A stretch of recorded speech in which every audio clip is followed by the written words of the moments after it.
Good morning, good people. I came here to talk to someone who's been wondering why. Why the door closed.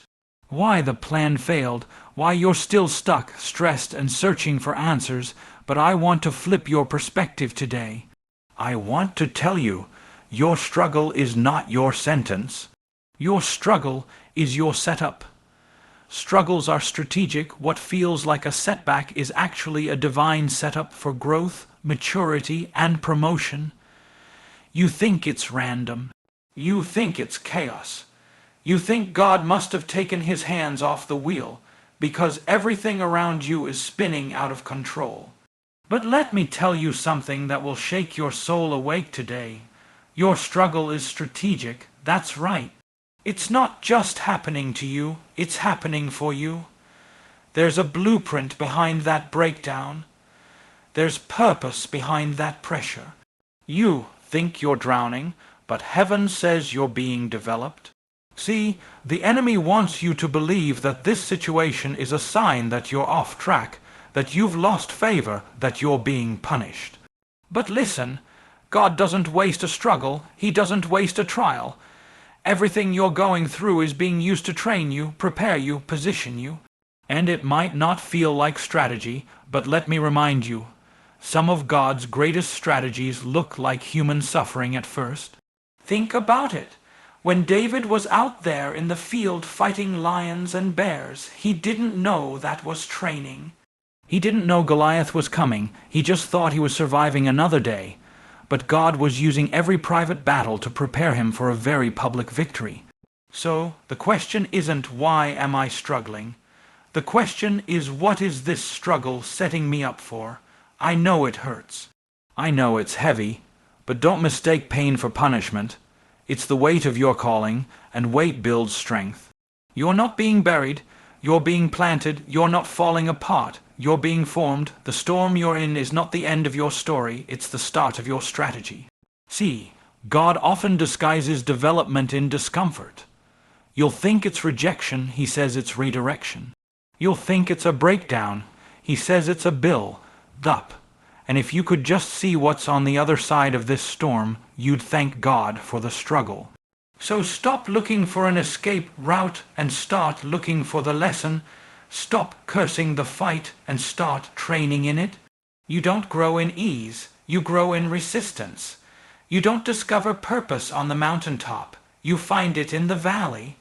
This isn't punishment, it's preparation. This isn't random.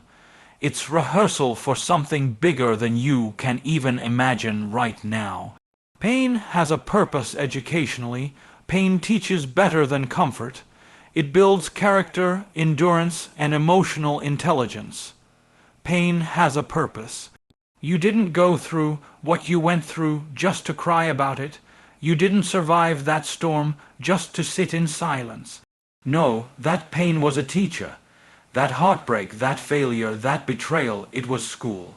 And you may not have signed up for the course, but baby, you better believe you're getting a degree in wisdom, resilience, and strength. See, pain teaches in a way that comfort never will. Comfort makes you relax, pain makes you grow. Let's be real, you don't learn how strong your faith is when everything's working out. You learn it when the door's close, when the phone doesn't ring, when the job says no. That's when you learn to pray for real. That's when you learn to dig into the Word, not just for a Sunday sermon, but for survival. That's when you find out what you really believe. Because when pain hits, it strips away the surface stuff and exposes the foundation. And hear me, the lessons pain teaches you are the ones you'll carry into every room God is calling you to. Because when you've suffered, you understand people differently. You don't judge them the same. You don't look down on broken people when you've been broken too. That's why pain is not just personal, it's powerful. It doesn't just shape you, it equips you. It gives you empathy. It gives you depth. It gives you authority. You can't teach with power until you've walked through pain. You can't speak to a struggle you've never survived. And don't you dare let the enemy convince you that your pain disqualifies you. That's a lie straight from the pit. Your pain is proof that you're being positioned, that you're learning, that you're growing, that you're not just talking about the storm, you've made it through one. The scar is your story, and your story is your strength. That diagnosis taught you how to fight. That disappointment taught you how to lean on God. That delay taught you how to wait with faith. That loneliness taught you that peace isn't found in people. It's found in presence. God's presence, so don't waste the pain, don't numb it, don't run from it, learn from it, because every tear you cried watered a lesson that's gonna bless somebody else. God uses pressure to produce power just like muscles grow under resistance. Your potential grows through challenges. God uses pressure to produce power. That pressure you're under, that weight that keeps pressing down on your chest when you wake up, that situation that feels too much to carry, it's not there to crush you, it's there to call something out of you. Because listen, diamonds don't form in comfort. Oil doesn't flow without a pressing. Power doesn't show up in people who have never faced pressure. You want real strength? Get ready to be stretched. You think you're breaking, but you're birthing. There's something inside of you that God can't release until you're placed under the kind of pressure that pushes it to the surface. You prayed for next-level faith, but you didn't realize that kind of faith gets developed in the fire. You wanted to lead, but didn't know leadership comes with loneliness. You wanted power, but forgot that power only shows up where there's been resistance. Look at Jesus in the Garden of Gethsemane, the place of pressing. That's where he sweat drops of blood. That's where the weight of the cross started. That's where the pressure was unbearable. But it was also the place where purpose was confirmed. If Jesus had to go through pressing to get to resurrection, what makes you think we won't have to feel that same weight? But don't be afraid of it. God isn't punishing you with pressure, He's preparing you with it. And here's the revelation: the greater the pressure, the greater the potential. That job that's stretching you, it's building capacity. That relationship that's challenging every ounce of your patience. It's developing character. That season that feels like you're stuck in a vice grip.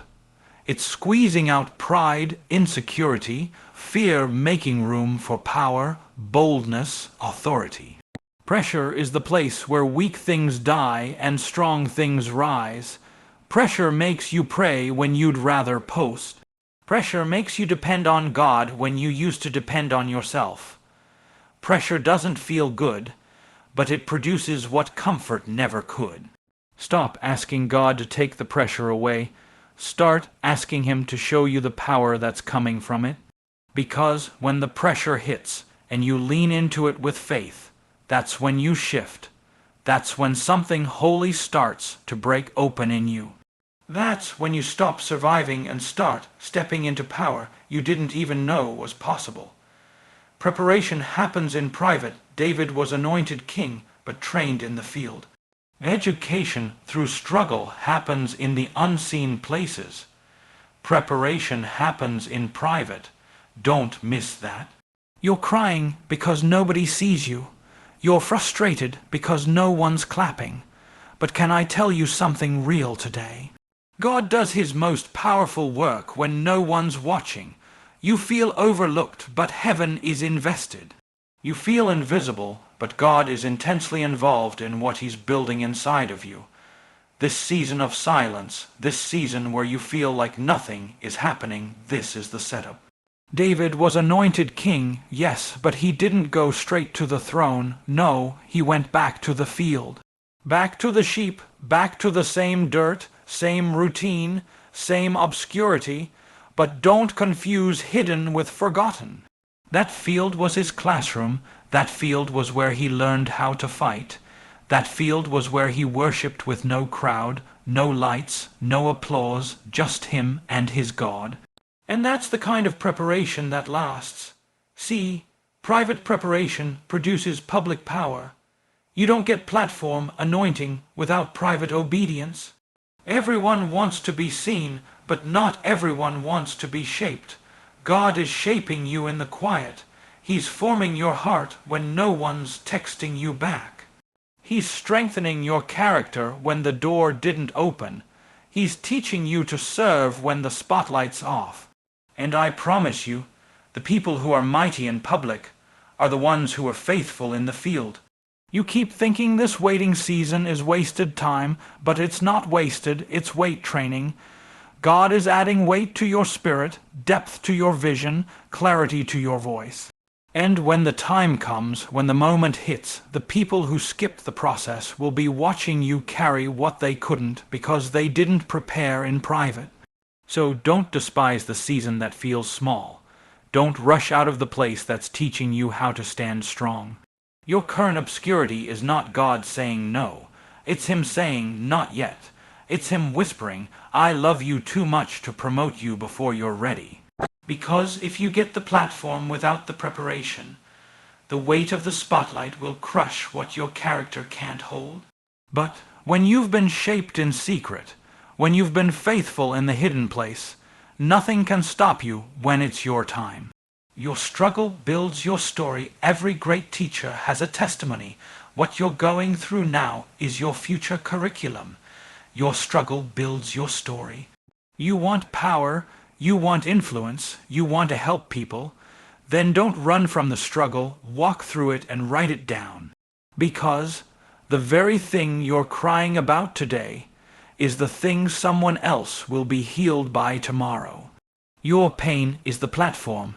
Your scars are your story. And if you try to hide the struggle, you hide the glory that comes out of it.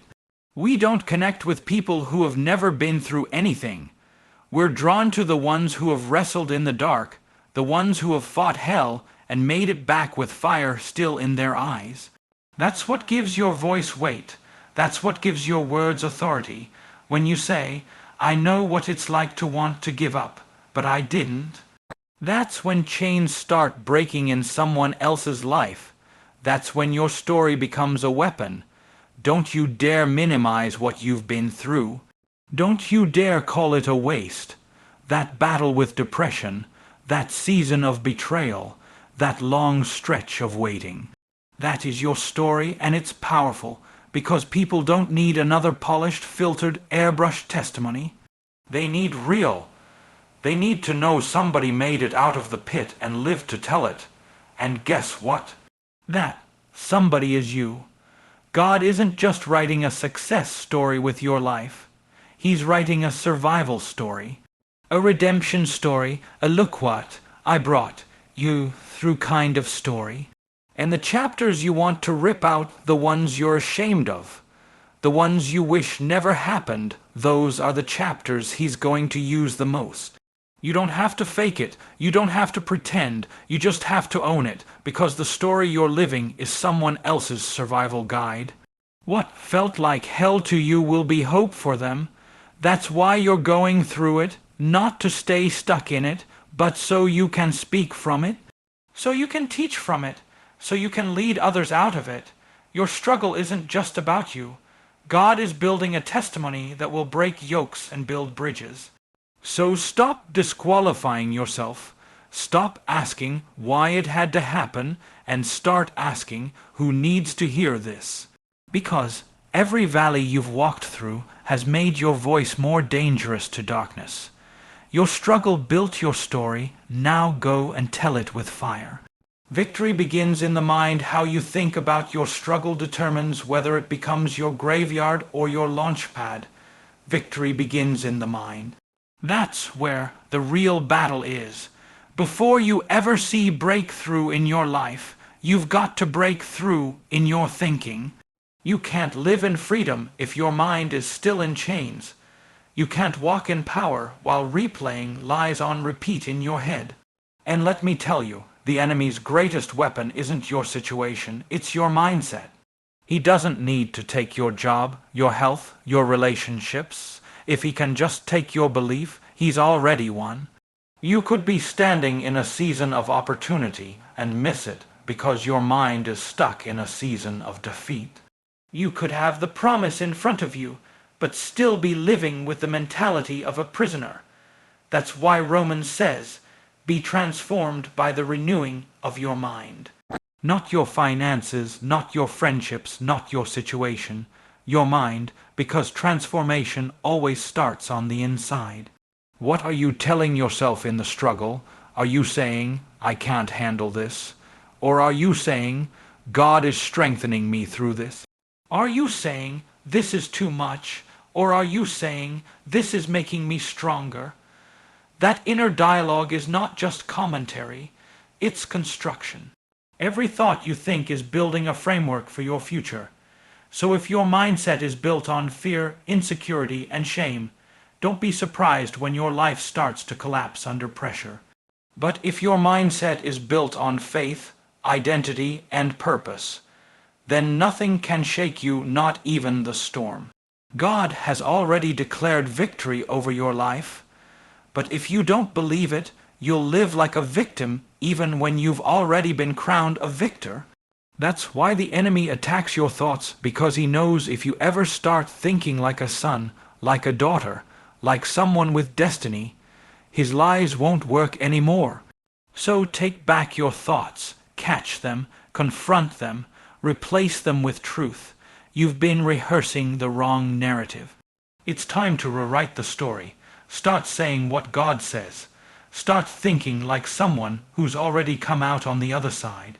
Because even if the struggle hasn't ended yet, the victory has already started. In your mind, you've got to win there first before you'll ever win out there.